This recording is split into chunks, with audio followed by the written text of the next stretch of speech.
நண்பர்களே, நம்ம spy thriller movies நிறைய பார்த்துருப்போம். ஸோ அந்த வகையில் ஹாலிவுட்ல பார்த்தீங்கன்னா மிஷன் இம்பாசிபிள், ஸோ அதெல்லாம் சூப்பர் சூப்பர் படமாக இருந்துச்சு. அதே மாதிரி தமிழில் விஸ்வரூபம், இன்னும் நிறைய தமிழ் படங்கள் வந்து பார்த்தீங்கன்னா சூப்பராக ஒரு ஸ்பை த்ரில்லர் மூவி எப்படி இருக்குன்னு சொல்லி நல்லபடியாக எடுத்துகிட்டு போயிருந்தாங்க.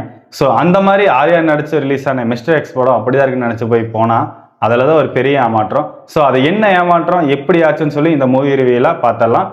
Welcome to mister review. நான் உங்கள் பிரதீப். மிஸ்டர் எக்ஸ் இந்த படத்தோட கதை என்ன? சென்னையில் வந்து G20 அப்படின்னு ஒரு மாநாடு நடத்திட்டு இருக்காங்க.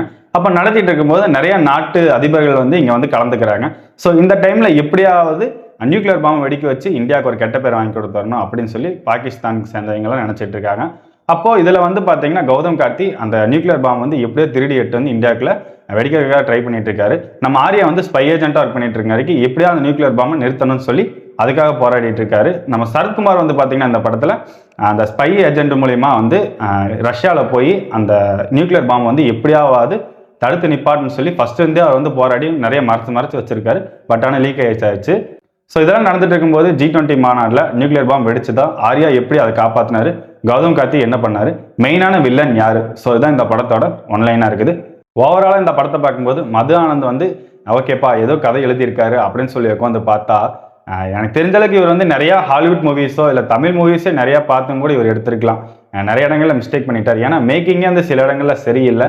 ஏன்னா ஃபர்ஸ்ட் ஹாஃப்லாம் வந்து பார்த்தீங்கன்னா ஓப்பனிங்கில் ஹீரோயின்ஸு நிறைய கேரக்டர் சொல்லறங்காட்டி இன்ட்ரோ கொடுத்து அப்படியே இன்ட்ரோல் வரைக்கும் எடுத்துகிட்டு போயிட்டாங்க. சரி, இன்ட்ரோலுக்கு அப்புறமா படம் எப்படின்னு சொல்லி உள்ள போய் வந்து பார்த்தா சத்தியமாக எனக்கு பிடிக்கவே இல்லை. ஏன்னா ரொம்ப ஒரு மந்தமான ஃபீலாக போயிட்டு இருக்குது. நிறைய இடங்கள்ல வந்து சீனில் ட்விஸ்ட்டும் இல்லை, ஒரு எதிர்பார்ப்பும் இல்லை. ஏதோ எடுத்துகிட்டு போயிட்டு இருக்காங்க. நியூக்ளியர் பாம்பில் வச்சு வெடிக்க வைக்கிறதுலாம் வந்து பார்த்தீங்கன்னா அணு ஆலயத்தில் போய் மிஷினில் ஹேக் பண்ணுற சீன்லாம் பார்க்கும்போது நம்பும்படியாகவே இல்லை.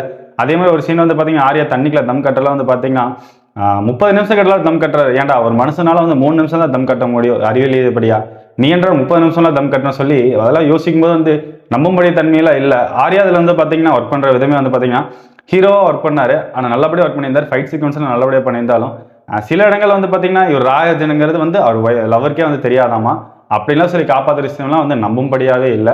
அண்ட் அதே மாதிரி இதில் மஞ்சு வாரியர், சரத்குமார் அவங்களாம் வந்து பார்த்தீங்கன்னா தன்னோட கொடுத்த கேரக்டர் நீட்டாக பண்ணிட்டு போயிருந்தாலும் சரத்குமார் ஆக்டிங்லாம் வந்து பார்த்தீங்கன்னா இன்னும் கொஞ்சம் நல்லா பண்ணியிருக்கலாமோ, நிறைய இடங்கள் பண்ணி வச்சிருக்கலாமோ அப்படிங்கிற மாதிரி ஃபீல் ஆச்சு. மஞ்சு வாரியருக்கு வந்து நிறைய இடங்களில் ஃபைட் சீக்வன்ஸ்லாம் கொடுத்து சூப்பராக பண்ணியிருந்தாங்க. டெக்னிக்கல் டீம் இந்த படத்தில் சூப்பராக ஒர்க் பண்ணியிருந்தாங்க. ஏன்னா நிறைய இடங்கள் வந்து பார்த்தீங்கன்னா சினிமாட்டோகிராஃபி சூப்பராக இருக்குன்னு சொல்லுவேன். ஏன்னா அந்த அணு ஆலையில் போய் அந்த ட்ரோன் ஷாட் வச்சு எடுத்தது, லாஸ்ட்டில் வந்து கௌதம் கார்த்தியை மர்டர் பண்ணும்போது நல்ல ஷாட்டில் வந்து உண்மையாலுமே சூப்பராக இருந்துச்சு.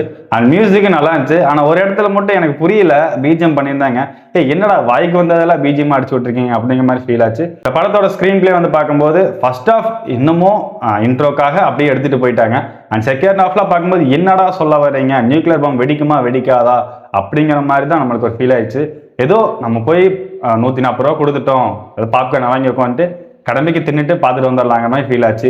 நான் இந்த படத்தில் மைனஸாக பார்த்ததுன்னா ஃபர்ஸ்ட் ஆஃப் ஆல் இந்த படத்தை நான் மைனஸாக தான் பார்த்துருக்கேன். ஏன்டான்னு சொன்னீங்கன்னா, ஏன்னா ஒரு ஸ்பை த்ரில்லர் மூவிங்கிறது ரொம்ப ஒரு அட்வென்ச்சராக இருக்கும், நிறைய சீக்வன்ஸு எதிர்பார்க்க நிறைய ட்விஸ்ட்டுகள் இருக்கும். ஆனால் இந்த படத்தில் அதில் எதுவுமே இல்லாமல் ஒரு மந்தமான ஃபீலாக தான் எடுத்துகிட்டு போயிருந்தாங்க. அண்ட் மெயினாக இந்த படத்தோட கதைக்களம் தான் வந்து ஒரு படத்துக்கு ஒரு மெயின் ஃபீலே கொடுக்கும். ஆனால் இந்த படத்தில் வந்து கதையே வந்து சம்மந்தம் இல்லாமல் எங்கெங்கேயோ எடுத்துகிட்டு போய் நகர்த்தி எடுத்துகிட்டு வந்திருக்காங்க. கடைசியில் வந்து பார்த்தீங்கன்னா நியூக்ளியர் பாம்பு வெடிக்குமா வெடிக்காதான்னு சொல்லி ஒரு ட்விஸ்ட் இருக்கும். ஆனால் அந்த ட்விஸ்ட் அதில் இல்லவே இல்லை. நியூக்ளியர் பாம்பு பொதுவாக வேற ஒரு பாம்பை கொண்டு வந்து வச்சு இது வெடிச்சுன்னு சொல்லி கடைசியில் ஆரியா எடுத்துட்டு போய் நம்ம தன்மையாக இல்லை, அவ்வளோ பெரிய பாம்பு வெடிக்குது. ஆரியா அடுத்த ஷாட்லேயே வந்து பார்த்தீங்கன்னா வந்து ஒரு சின்ன காயம் கூட இல்லாமல் வந்து உட்காந்துருக்காரு. ஸோ இதெல்லாம் பார்க்கும்போது நிறைய ஒர்க் வந்து மாற்றிருக்கலாமோ, இன்னும் ஒரு ரசிகம் படி பண்ணியிருக்கலாமோ அப்படிங்கிற ஒரு ஃபீல் ஆச்சு. அண்ட் ஓவராலாக இந்த படத்தை பார்க்கும்போது ஸோ ஃபேமிலி ஆடியன்ஸ் ஆகட்டும், யங்ஸ்டர்ஸ் ஆகட்டும், கண்டிப்பாக இந்த படத்தை நீங்கள் வெயிட் பண்ணுங்கள். ஓடிடியில் வரும், அதுக்கே முடிஞ்சால் நீங்கள் போய் பாருங்கள். இல்லைன்னா இந்த படத்தை ஸ்கிப் பண்ணி விட்டுருங்க. ஏன்னா அந்த படியெல்லாம் ஒன்றுமே இல்லை. இதுக்கு முன்னாடி ஆர்யா எடுத்த கேப்டன் படம் பார்த்தீங்கன்னா அந்த ரசிகப்படியாக இல்லை. இந்த படம் பார்த்தீங்கன்னா அந்த மாதிரி ரசிகப்படியாக இல்லை. ஆனால் இந்த கதைக்களமாக பார்க்கும்போது நம்ம கேப்டன் விஜயகாந்த் சாரே ஆல்ரெடி நிறையா படங்களில் இது பண்ணிட்டாரு அப்படின்னு ஃபீல் ஆச்சு. ஏன்னா இந்தியா பாகிஸ்தான் போர் நடக்கிறது அதெல்லாம் வந்து நம்மளாம் ஆதி காலத்துலேருந்து நம்ம இந்த படத்தெல்லாம் பார்த்துட்டு இருக்கோம். ஸோ இப்போ வந்து எடுத்து போட்டு பாம்பு வச்சுட்டு கிடக்குறானுங்க. ஸோ நான் இந்த படத்தை கொடுக்குற ரேட்டிங் என்ன 5/2. ஸோ நீங்கள் இந்த படத்தை பார்த்துட்டீங்களா, இந்த படம் உங்களுக்கு என்ன ஃபீலை கொடுத்துச்சு, ஸோ உங்களுக்கு ஓகேவா அப்படின்னு சொல்லி மறக்காமல் கமெண்ட்டில் சொல்லிட்டு போங்க. அண்ட் இதே மாதிரி மூவி ரிவ்யூக்கு மறக்காம மிஸ்டர் ரிவ்யூவை சப்ஸ்கிரைப் பண்ணிடுங்க.